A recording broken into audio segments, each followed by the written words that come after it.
back downstairs. And when I read the rest of this Argonian account.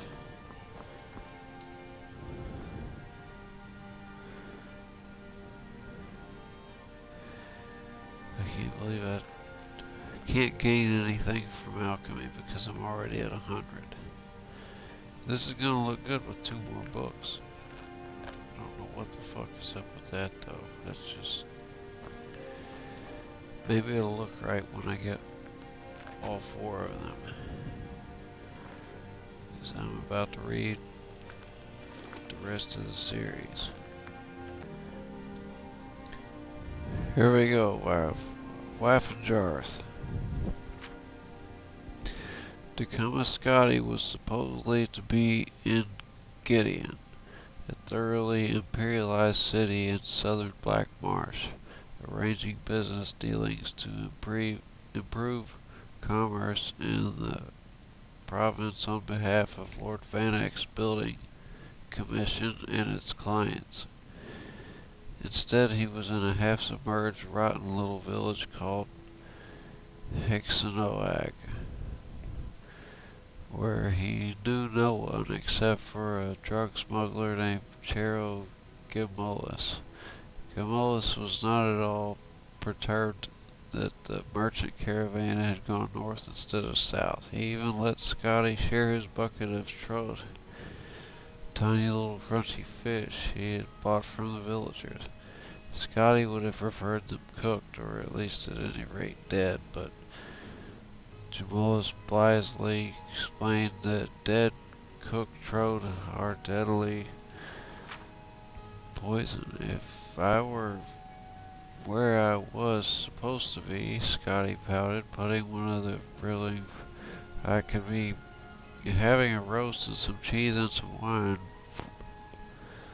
I sell moon sugar in the north and buy it in the south. You have to be more flexible, my friend. My only business is in Gideon, Scotty frowned. Well, you have a couple of choices, replied the smuggler. You could just stay here. Most villages in Argonia don't stay put for very long. And there's a good chance of Hexenoag will drift right to the gates of Gideon. Might take you a month or 2. Probably the easiest way.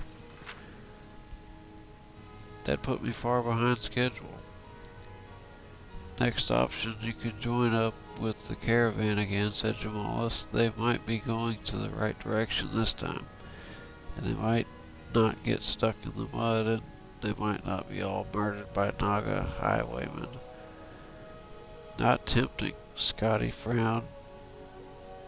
Any other ideas? Ride the routes, the Underground Express, Jamulus grinned.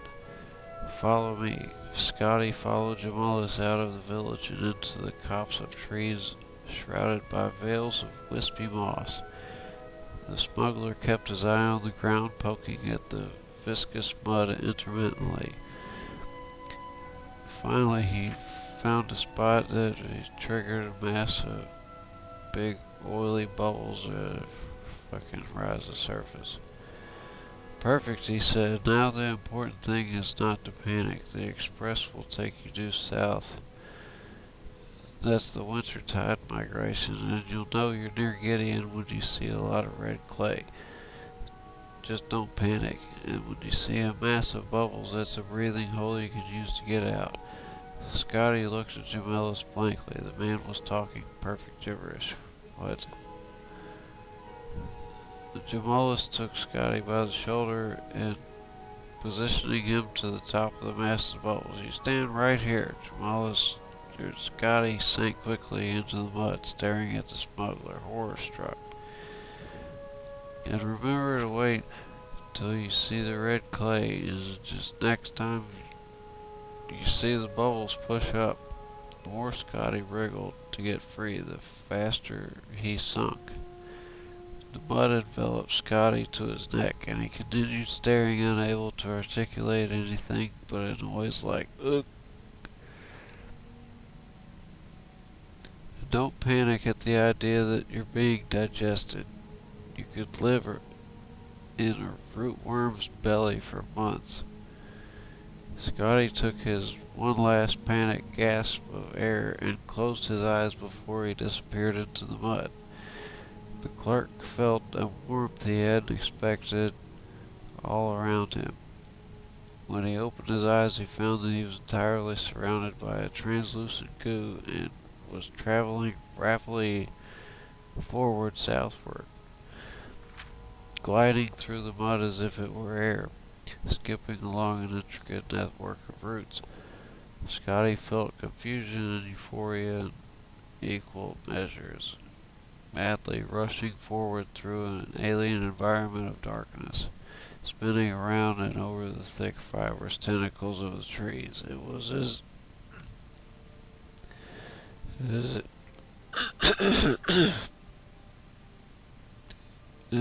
if he were high in the sky at midnight, not deep beneath the swamp at the under fucking ground express.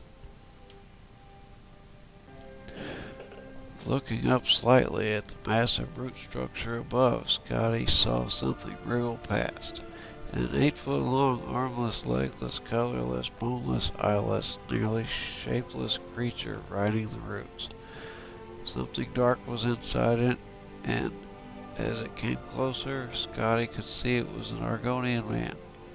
He waved, and the disgusting creature, the Argonian, was in flattened slightly and rushed onward.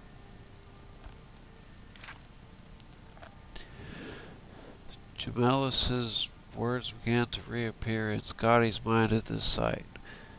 The wintertide migration, air hole, you're being digested. These were the phrases that danced around as if trying to find some place to live in a brain which was highly resistant to them coming in. But there was no other way to look at the situation. Scotty had gone from eating living fish to being eaten alive as a way of transport. He was in one of those worms. Scotty made an executive decision to faint. He awoke in stages, having a beautiful dream of being held in a woman's warm embrace, smiling and opening his eyes. The reality of where he really was rushed over him. The creature was still doing madly, blindly forward, gliding over roots. It was no longer like a flight through the night sky. Now it was like a sky at sunrise in pinks and reds. Scotty remembered Jamelis telling him to look for the red clay and he would be near Gideon. The next thing he had to find was the bubbles. There were no bubbles anywhere, though the inside of the worm was still warm and comfortable. Scotty felt the weight of the earth all around him. Just don't panic, Jamelis had said. But it was one thing to hear that advice and quite another to take it. He began to squirm and the creature began to move faster at the increased pressure from within. Suddenly Scotty saw it ahead of him, a slim spire of bubbles rising up through the mud from some underground stream, straight up through the roots to the surface above him. The moment the rootworm went through it, Scotty pushed with all of his might upward, bursting through the creature's thin skin. The bubbles pushed Scotty up quickly, and before he could blink, he was popping out of the red slushy mud. 2 gray Argonians were standing under a tree nearby, holding a net. They looked in Scotty's direction with polite curiosity. In their net, Scotty noticed there were several squirming, furry, rat-like creatures. While he addressed them, another fell out of the tree. Though Scotty had not been educated in this practice, he recognized fishing when he saw it. "Excuse me, lads," Scotty said jovially. "I was wondering if you would point me in the direction of Gideon." The Argonians introduced themselves as Drawing Flame and Furl of Fresh Leaves, and looked at one another, puzzling over the question. "What you seek?" asked Furl of Fresh Leaves. "I believe his name is," said Scotty, trying to remember the contents of his long-gone file of Black Marsh contacts, "in Gideon. Archie and Rightfoot Rock." Drawing Flame nodded. "For 5 gold, show you way. Just east is Plantation of Gideon. Very nice." Scotty thought that the best business he had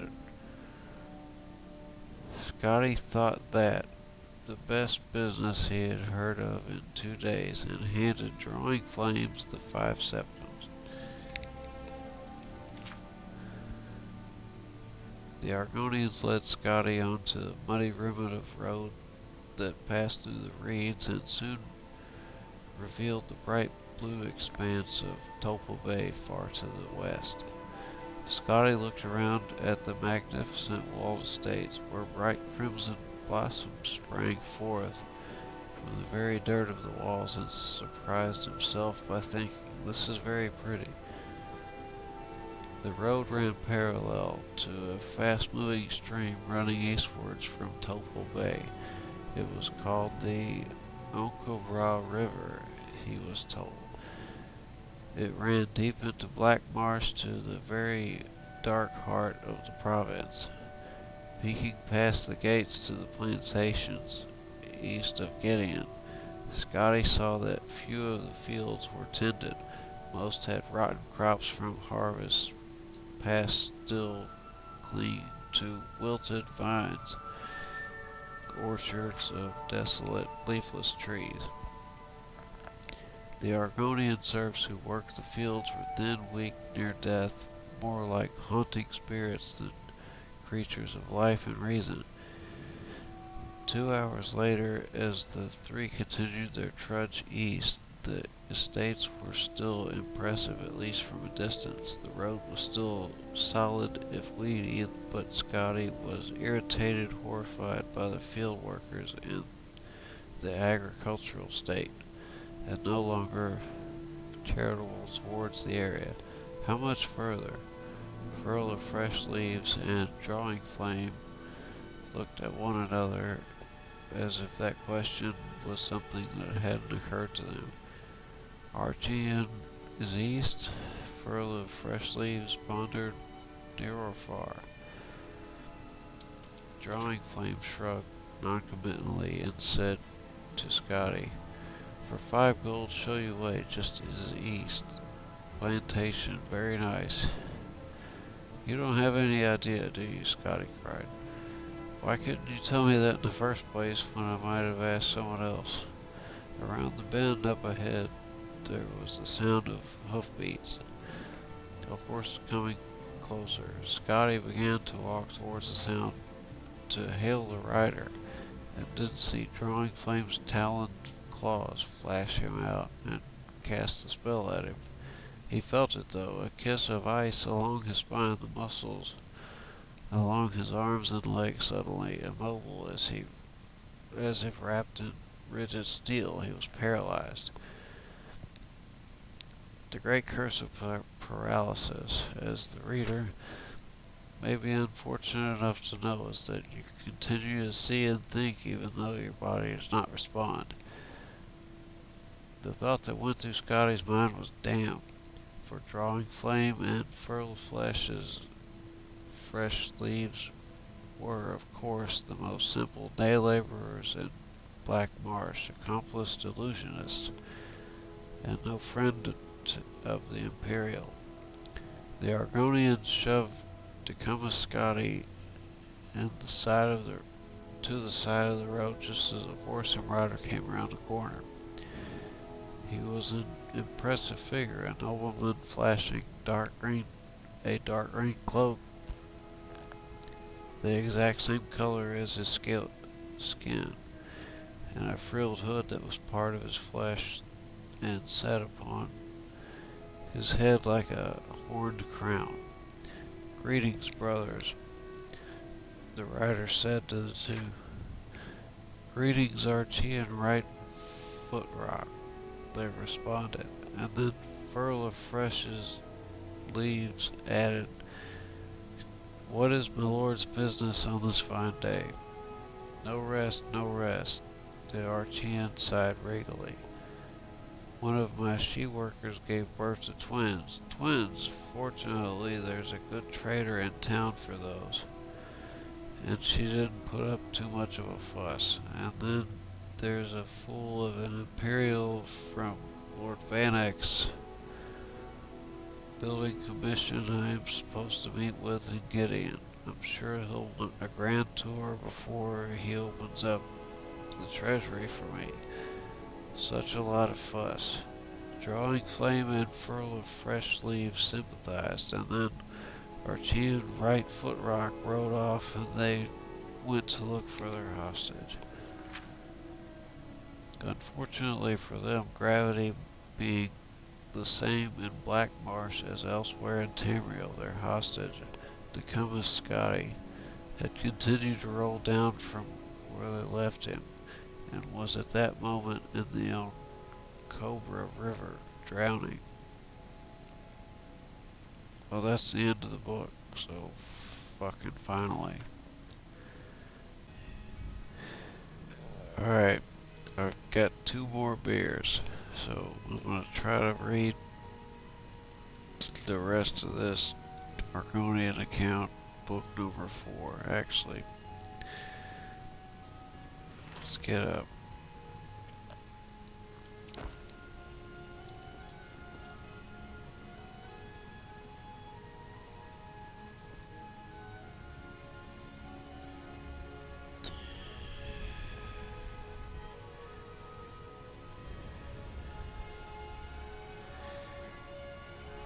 That's stolen.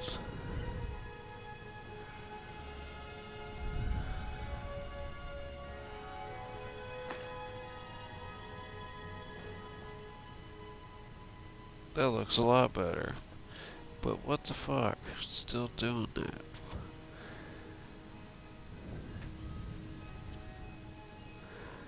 Time to read the last book.